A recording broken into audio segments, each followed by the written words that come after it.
Jadi laporan Raya itu masuk lewat call center dari kerabatnya Raya yang sebetulnya juga keluarganya pernah dirawat di rumah teduh gitu. Jadi mereka udah tahu lah bahwa rumah teduh itu banyak membantu pasien-pasien yang nggak mampu.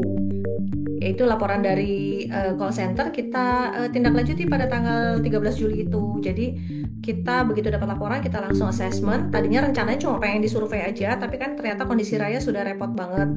Kondisinya sudah tidak sadar. Jadi ketika kita cek saturasi juga udah nggak bagus, kita pasangin oksigen dan kemudian kita langsung bawa ke rumah sakit di kota Sukabumi.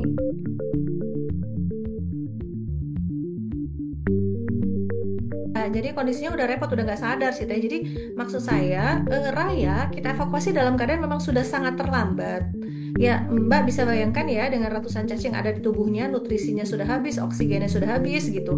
Jadi ketika kita bawa ke IGD Rumah Sakit Sukabumi itu sebetulnya kondisinya emang udah repot banget.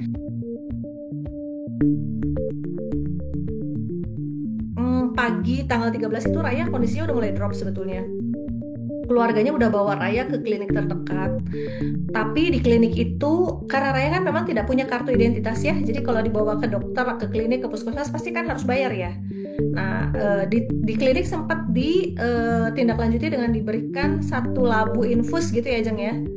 Betul. Infus satu labu dan kemudian dirujuk sebetulnya. Jadi pihak klinik itu merujuk Raya untuk segera dibawa ke dokter anak.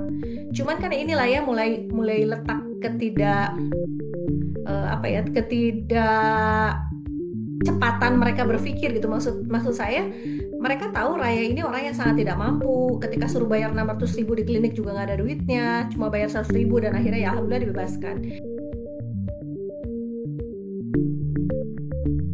Dan rumah sakit itu sudah sangat cepat bertindaknya dengan langsung memasukkan Raya ke PICU. Jadi kalau ada berita-berita di masyarakat yang menyebutkan ini dicurigai keterlambatan penanganan Raya oleh pihak rumah sakit, enggak sama sekali. Bahwa rumah sakit memang memberikan tenggang 3 hari. Sekarang kan standar banget ya, kita masuk rumah sakit pasti di entry adminnya akan ditanyakan pembayaran pakai apa, tanggungan BPJS kah, BPJS Mandiri kah, BPJS under pemerintah kah, atau pribadi atau asuransi. Tapi itu kan wajar ya, karena untuk data di rumah sakit itu bukan satu hal yang menjadi penghambat rumah sakit kepada kami, enggak. Jadi ini narasi-narasi kayak gini perlu aku lurusin nih. Boleh nggak dia dirawat dulu sambil kita dikasih waktu untuk ngurusin identitas plus BPJS-nya. Mereka bilang iya, kalau di rumah sakit itu sistemnya 3 hari. Itu sebabnya kemudian dalam 3 hari itu kami berusaha semaksimal mungkin untuk melakukan prosedur-prosedur yang memang dibutuhkan untuk mendapatkan identitas dan kemudian BPJS-nya. Tapi seperti yang mungkin Mbak Rizky udah lihat di video kami, realitanya emang kita dioper-oper. Bahkan sampai terakhir kan tetap aja nggak ada solusinya gitu untuk kasus Raya. Bukan berarti Raya kemudian nggak ditangani, enggak, tetap ditangani. Cuman masalahnya akhirnya ya udah rumah teduh merasa kalau nggak bisa dibantu secara diberikan BPJS, ya udah kita bantu dengan tunai. Di awal kan memang sudah masuk rumah sakit, udah dalam keadaan kritis, nggak sadar dan nggak pernah bangun sampai 9 hari dia dirawat, nggak pernah bangun lagi. Koma aja kondisinya. Hari ke-9 dia meninggal.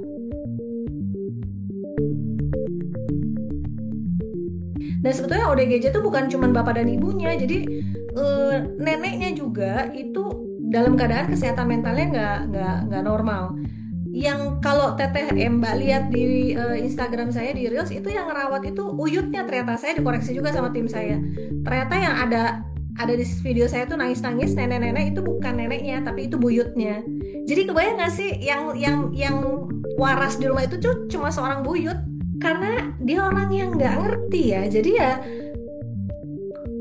kayak nggak ngerti aja ya, pas diambil juga ya. Betul Bun. Jadi ayahnya juga seperti itu. Betul. Jadi pas begitu kita evakuasi ayahnya juga tiduran aja gitu di kursi gitu. anaknya dibawa, ayahnya cuma tiduran aja, dan ibunya juga kayak nggak ada terjadi apa-apa gitu di situ teh. Setahu saya orang tuanya udah dievakuasi oleh KDM ya. Katanya ibunya udah dibawa ke RSJ Cisarua ya, Jeng. Kalau udah kayak gini biasanya saya back off teh. Saya sebetulnya nggak suka pegang kasus yang udah viral karena terlalu banyak orang udah campur tangan, terutama pemerintah tiba-tiba muncul semua kan gitu. Jadi ya udah silahkan diambil. Saya punya banyak kerjaan banyak banget yang belum dilihat orang yang tidak viral gitu. Saya lebih baik fokus ke sana tapi saya lihat dari jauh aja gitu. We'll see, kan mereka udah tahu kasusnya. Mereka dong yang pikirin.